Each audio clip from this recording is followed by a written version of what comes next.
There is a country beyond that which is known to humankind. A stray country. A country that exists west of October, whose borders are somewhere between midnight train whistles and the distant howl of a dog. A country that lies somewhere in the stitched and jittering static between radio stations.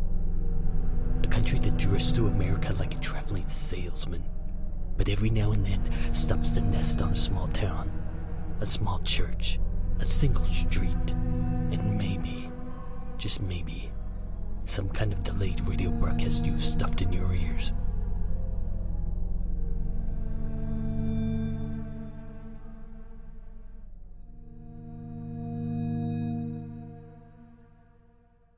Chapter 6. The Man Who Doesn't Light His Cigarettes. Billy jumped half a mile to Tuesday. Scaredy cat whirled to find the voice. Behind him was the janitor, who could say, never having seen him, a shock of white hair, a stroke of white beard, holding a mop, but no bucket. Billy's eyes looked for the bucket, because what use is a mop without a bucket? It's like Billy looked to the man's fingers, fastened tight with an unlit cigarette. Yes, but no lighter in hand, no match in mouth. Yes, thought Billy, a mop without a bucket was like a cigarette without fire. Billy blinked. The janitor waited. Like Billy's blink hadn't said enough. I forgot my science book. The man looked at Billy's hands to check the truth. Billy looked at the man's hands, to the exposed, the naked and raw cigarette, putting on this peep show in the halls of the school like the porno flick it was. The man looked down, aware of what the kid had seen, something too unclothed in the gasper like that. Unpackaged, unwrapped, not hid away by cellophane and cardboard and pocket. A trifecta of layering to keep the candy that kills from eyes of kids. But here, nude, between fingers, freighted with all the guilt of a magpie choking on a quarter. Billy blinked. The man turned, stepped to the window where outside the carnival of leaves gusted around in the vacuum dark. Funny how autumn's the cemetery season, his hoarse voice said, stamped, grainy, and raw by Phillip Morris's branding iron. Billy looked outside. Nothing looked funny to him. The leaves are dead or dying. The sun, dead or dying. The season for the dead. But the air. On cue, an old womanish wail of wind blew a peppering fire of silhouette leaves. The air dies in summer. Ever notice that? I suppose you'd have to be particularly sensitive even to see it. Not a breath stirring, sky stiff and silent and just plain dead. But autumn, it comes back, dancing from its coffin, like a ghost, haunts the trees red. Yep. He paused, admiring the funeral procession outside the window. The air is a long way from dead, the one thing alive in this dead season. Billy blinked. The janitor nodded, like Billy had said something. Fall's a funny season, if you think about it, kid. A ghost of a season, really. Guess that's why Halloween's dead smack in the middle of it all. Oh God, Halloween. Can you imagine what it was like before candy? An ugly holiday in an ugly month. A holiday, what must be celebrated, but doesn't want to be. A day for the dead. But the mud ball belongs to the living, so tucked in, out, away, thrown away, under the rug of autumn. The garbage bin of holidays thrown out in a landfill month. That's the day. The one day all the dead get. Billy blinked. The janitor nodded, like he had agreed with what Billy had said. Watched the wind flick the straw limbs and lantern leaves. He tapped the cigarette between his fingers. Something like a conductor's baton, like he was keeping time, telling the season how fast to play. But he didn't light it. No. He just finger-fiddled the tobacco baton to the beat of the wind. "You ever smoke, kid?" said the janitor to the window and the season. Billy shook his head. The man nodded, like he'd known it all along. "The problem with cigarettes is they like smoking kids, more than kids like smoking them. And too late, you figure out cigarettes need you, less than you need them. Yeah, why cigarettes live on without you, but you can't live without them. They call that a bad relationship. They turn your lungs into a garbage can. Soon your wife won't want to smell you no more. Won't want to watch you run your lungs over by the steam cleaner from hell.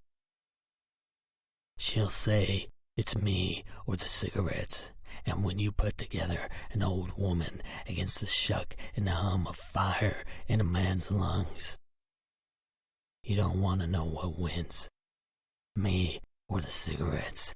Me or the cigarettes. See, cigarettes are the world's oldest serial killer.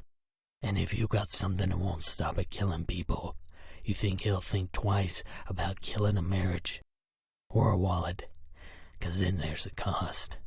Men like me broom and mop the dust around here just to buy different dust for our lungs. And that's not riding a saddle halfway to hell.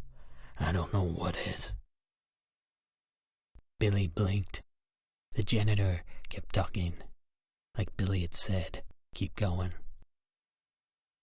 "Oh yeah, these suicide sticks tilt your youth right out of your body. That's right.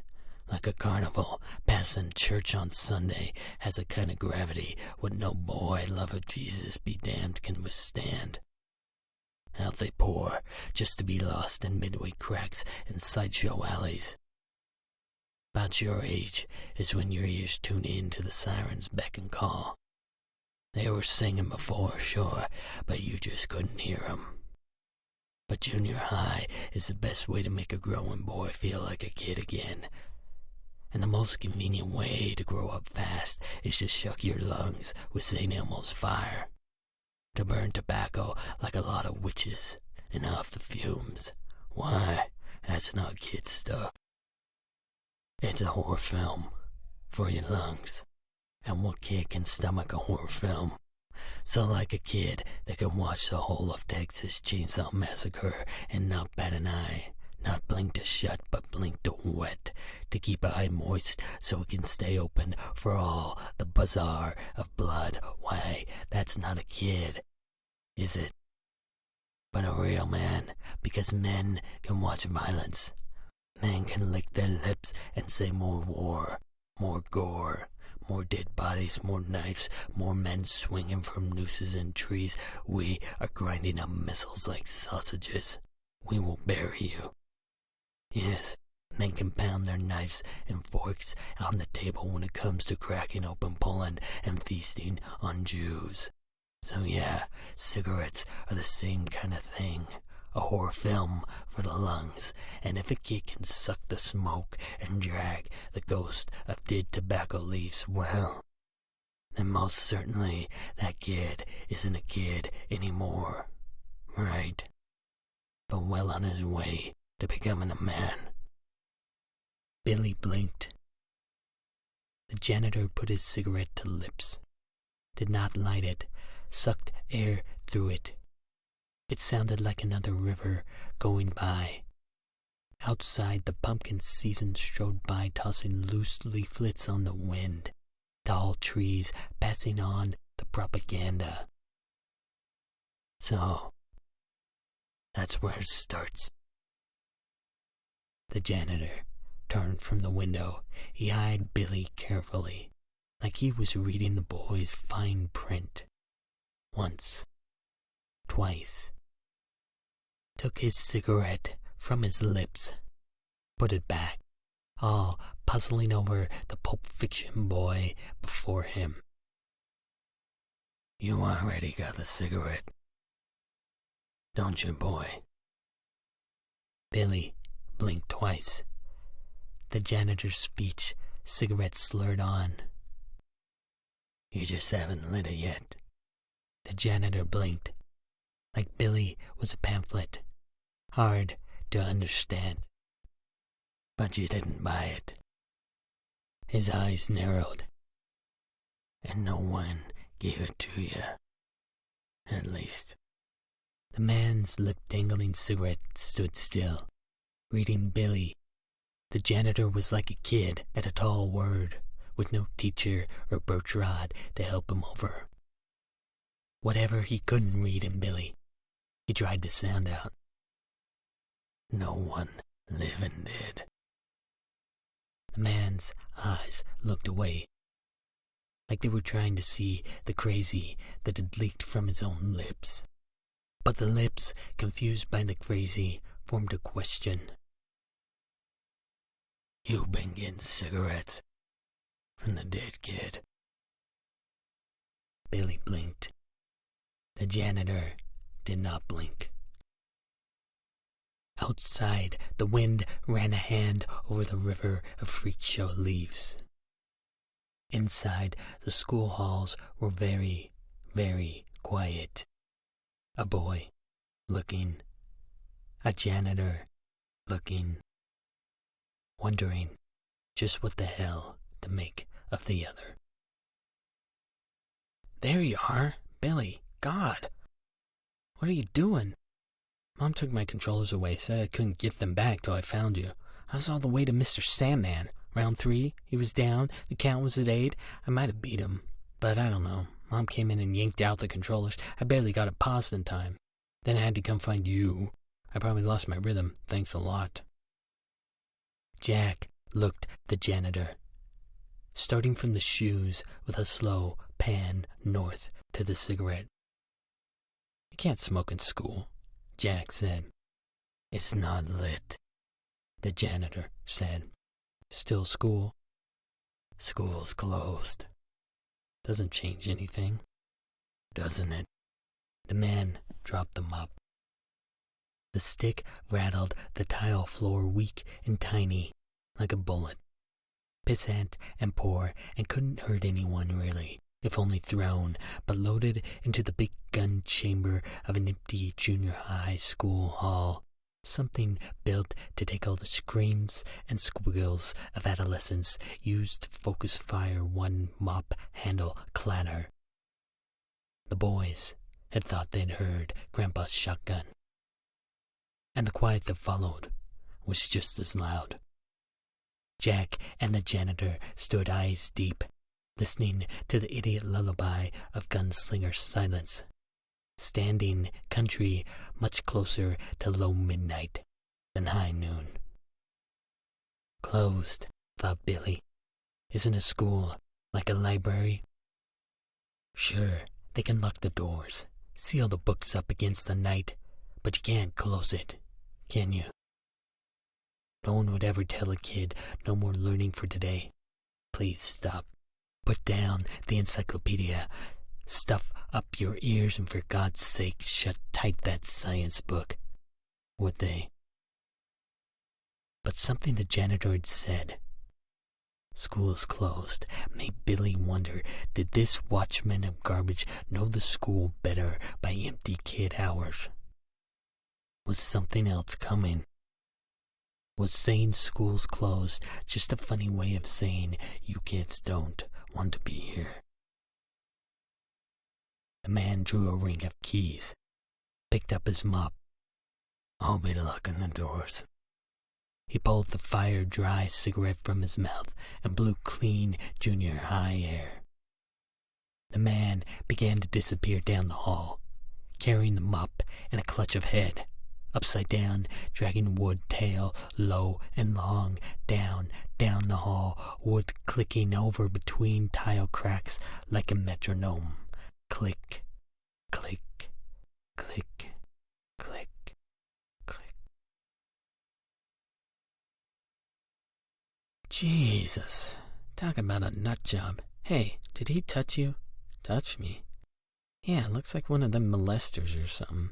You know, there's a Different Strokes episode about it. No, he just talked.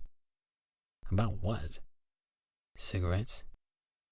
Well, ain't that a bag of shit? I think a guy whose whole job is to keep a place clean wouldn't like making a mess of his lungs. Yeah, you'd think. Billy looked off into the dark hall, stretched out like a cat. Come on, Jack said. Last thing I want is to be locked in here with that serial killer kitty fiddler Janitor for the night.